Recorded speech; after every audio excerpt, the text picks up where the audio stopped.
ไม่ซุงค่ะเมื่อได้เป็นวันที่9เดือนธันวาคมที่6ปี2026ในตอนแรกข่าวใส่หมอขอมีข่าว2ตอนได้มาเปิ้นผ่าวค่ะตอนที่1นางฮังหลีซื่อๆใหญ่ก็หนึ่งถูกยักก็ฮักใหม่ยื้อถึงที่บ่รู้สิงสายใจข่าวเที่ยงโหนึงก้น2ก็โผเมตกขึ้นตึกสูงถึงที่บ่รู้สิงสาใจกว่าออนตั้งเปิ้นได้เด็กก็เฮาค่ะมาถ่อมด้วยข่าวโหในค่ะ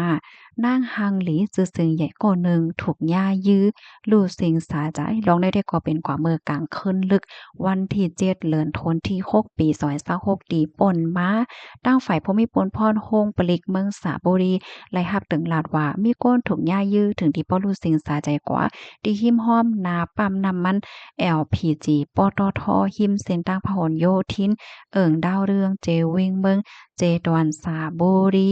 พ่วงนั่นค่ะมีหลวนจ่ายอายุ2ขวบปลายแน่มีไว้อยู่ที่ใน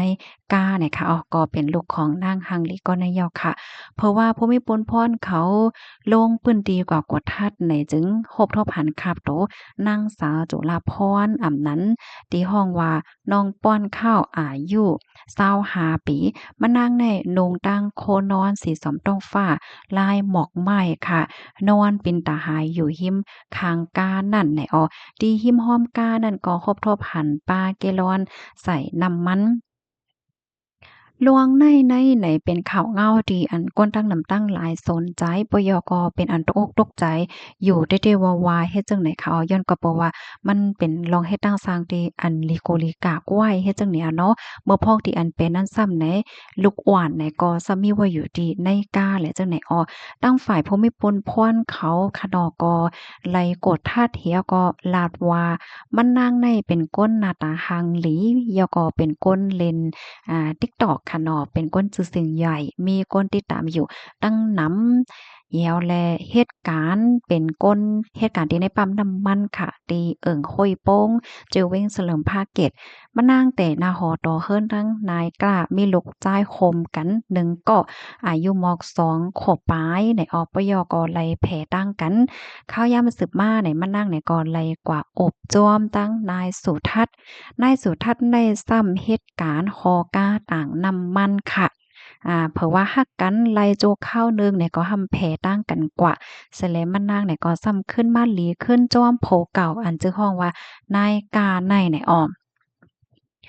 มือพ่วงนั่นมือพ่วงที่อันมันนั่งโอบกันดังนายโสทัศน์อยู่นั่นเขาก็มีระวังปัญหาปฏิฆาตกันไหนและมันนางได้ซ้ำไหนไล่เอารองอำลีของนายโสทัศน์ได้กว่าลาดกว่าปืนแพ้เฮ็ดให้นายโสทัศน์ได้ถูกย่าบ่เล็งนายจางได้ลึบออกการมื้อ4-5วันตีป่นมากำนันแลตั้งฝ่ายภูมิพลพรเขาได้ก่อคาดล่ามว่าลวงตั้งตีอันไลเกิดขึ้นเปิงเป็นถึงที่ยื้อกันในปอกำได้ด้วยก่อ มันเตเป็นย้อนแค้นกันเนาะก็เพราะว่านางฮังลีก็ได้กำกอฮักก็ได้กำกอแพ้ต่างกันเฮเนาะกำกอกว่าลีขึ้นโพเก่าเฮเฮ็ดให้นั่นน่ะเนาะเหมือนเจิงว่าฮักก้อนนั้นก้อนไหนกำฮักก้อนนั้นกำฮักก้อนไหนเฮ็ดให้มีตั้งฮักหลายอันแต่ว่าเป็นก้นหลายใจแต่เลยว่าไหนคะโยเนาะแทงฝ่ายหนึ่งก็เรียบได้เป็นรองการรองงานค่ะเนาะที่อันนางก็ใน เอาลวงอำลีของอันนายสุทัศน์แน่ก็อบกอนลาดว่าจังหวะจั่งใดถึงที่บ่ตึกคึกต่อหน้าการต่างงานเฮ็ดจั่งใดคะกำนั้นแลจังมีลองคินควบกันให้แลเป็นกว่าจั่งใดเนี่ยค่ะตั้งฝ่ายก็เป็นแม่เนาะจึกฮ้องว่านางสมปองเนี่ยว่าก็ลาดว่า ไหว้เสเลยค่ะผู้ข่าวยาวก็เป็นอันใจอำลีอำลักได้แต่ว่าจั่งไหนเฮแลข้าวยามสืบมาไหนมานั่งไหนก็ไล่รับรู้ข่าวว่าก้นก็อันยื้อรู้ยิ่งเขานั่นไล่ยื้อตัวเจ้าเก่าเสรู้ซิงสาใจกว่าเหย้า อุ้ยกะว่ามานั่งแต่ก็รู้สึกว่าเป็นสำหรับผู้ชายคนนั้นแต่รู้สึกสาใจกว่าเที่ยงเป็น10จาดก็อำไปกึ่งงามกันดังที่อันเฮ็ดดีรู้ยิ่งเขาสิถึงที่บ่รู้สึกสาใจกว่ากึ่งงามที่อันมานั่งได้ไหลซุ่มรู้ยิ่งลีๆกว่าไหนมานั่งไหนก็ยังอำไปจังยอมรับไหลลองแต่ค่ะเนาะที่ว่ารู้ยิ่งเขานั้นไหลรู้สึกสาใจกว่าเหย้าน่ะค่ะ มื้อพ่วงตีอันฮู้ว่าป้อนข้าวค่ะเนาะแล้วยิ่งเขาถุงหญ้ายื้อรู้สึกสะใจกว่านั้นแหน่รู้สึกว่า มันตกอกตกใจแฮงน่ะอาล้านั่นน่ะเนาะลูกยิงเขาในเป็นก้นหลี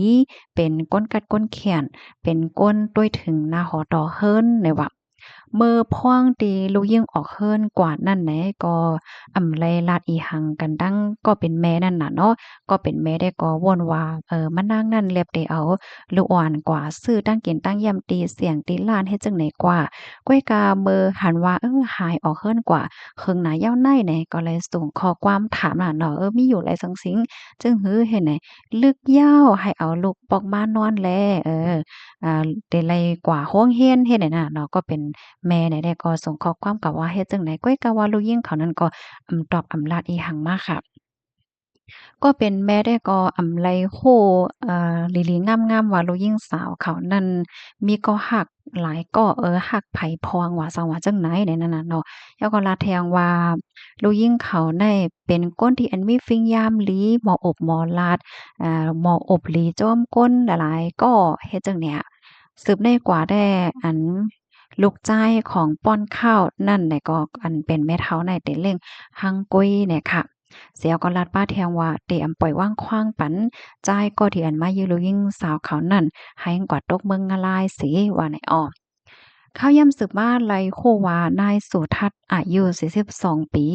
ไลปลายกว่าตีตั้งปอตอนเจดอนครราชสีมาค่ะพอมีปนพรเขาเนี่ยก็ล่ำจ้วมค่ะเนาะเฮาก็ไลโความั่นใจนั่นแหละแต่ตัดสินใจเสิเอาตั้งกองแน่ค่ะยื้อใส่ตัวเจ้าเก่ามันเคินตีในกาเฮ็ดไหนออกลองตั้งมาในเด็กก็เป็นว่าเฮ็ดจังไหนเย้าตั้งฝ่ายผู้มีปนพรเขาได้ก่อไหนเด็กเก็บหอมตอมจู้ซักใส่ลักฐานวันเฮ็ดเดต้องทำลองตั้งลาย โหย่อยยะมันแทงสืบกว่าในยาวค่ะข่าวเงาโหในก็เตเลยว่าเป็นข่าวเงาดีอันก้นตั้งนำตั้งหลายอ่อนกันปันตั้งหันถึงดอกยอก็อ่อนกัน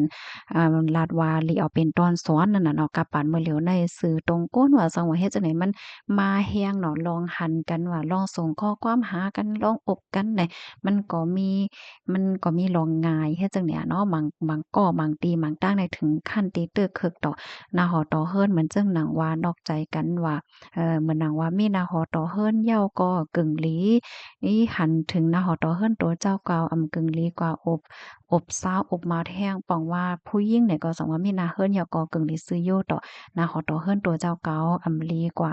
อบกว่าเล่นเปิ้นเที่ยงโพใจก็มีนาหอต่อเฮิรนเหย้าก็กึ่งหลีคู่ตัวว่ามีนาหอต่อเฮิรนเหย้ากึ่งหลีใจนำเฮาก็ว่าอบหลายก่อไว้จู้หลายก่อสังว่าเจ้านายเฮ็ดไหนอ้อปันได้ก็อ่อนกันปันทหารถึงจังไหนนะพี่น้องเขาคาโลซ้ำหันถึงจังหือพองปันทหารถึงมาเลยค่ะอ้อลูกดีข่าวเงาโหดได้เสียแลกำในเฮาค่ะมารับถมด้วยเที่ยงตอนหนึ่งค่ะก้นสองก่อโผมีตกเฮิรนตึกสูงถึงตีป้อรู้สึงสาใจกว่ามือกลางในเจ้าหมอก3โมงวันที่7เดือนธันวาคมที่6ปี2026ที่ป่นมาในพอมีปนพรห้องปริโขหินค่ะไล่หาบตึงลาดวะมีก้นอ่าลูกตีสูงๆเหมือนจังว่าเนอะเฮิรนตึกสูงเหี่ยวก็ตกลงตีห้องลือเศร้าตีหนึ่งตีเจดอนประจบคือที่ขันไหนเอาไว้หลังใส่ไล่หับตึงลาดยาวก็เลยลงปืนตีเสเลยกว่ากดทัดด้วยเผื่อว่ากว่าถึงยาวเนี่ยก็ครบทบหันขับโตก้น2ก่อเป็นโพจ้ายอายุ43ปีและโพยิ่งอายุ29ปีเป็นโพเมกันไหนอ้อขับโตเขานั่นก็นอนรู้เสียงสายจะอยู่หิ้มคางกันค่ะตั้งฝ่ายผู้มีปนพรเขาเนี่ยก็เลยเอาโตเนี่ยส่งกว่าดีโค้งยาเปิดดาวกดทัดลองตั้งไล่หัวยอยามันเถียงกำเนิงไหนอ้อกำในไลกดท่าเสียวก็ไลโฮวาขา2ก้อนได้มาหรือดีคงหรือเศร้าในมื้อวันที่1มื้อวันที่1ใจค่ะเนาะอ่อนตั้งดีๆเป็นใน1วันไหนอ้อตีในห้องลือเขานั่นค่ะนะครบทบหันเพิ่นลิกค่ะเนาะที่อันเขาเตรียมไว้ค่ะก็เตรียมว่าอันฝากกันต่อถึงโกโก้ก็กันต่อถึงก้นได้นาหอต่อเฮิรนนั่นน่ะเนาะว่าเขาเนี่ยก็เลยต่อสู้เด้ๆวาวาเย้าไล่ขัดใจเด้ๆวาวาเย้าเฮิรน่ะเย้าย้อนลือก่อนหน้าว่าแม่เนี่ยก็ล้มลาดด้วยถึงโตเก่าลีลีนะว่าฮักแม่นะว่า ปยก็ลาดว่าฮักลูกนะฮักลูกสาวนะเนี่ยพอมีปนพรเขาเนี่ยก็เลยเก็บไว้เป็นสักษิณหลักฐานมันไหนออกอันกดทัดด้วยในห้องในหังไหนก็อ่ำโคบโทบหัน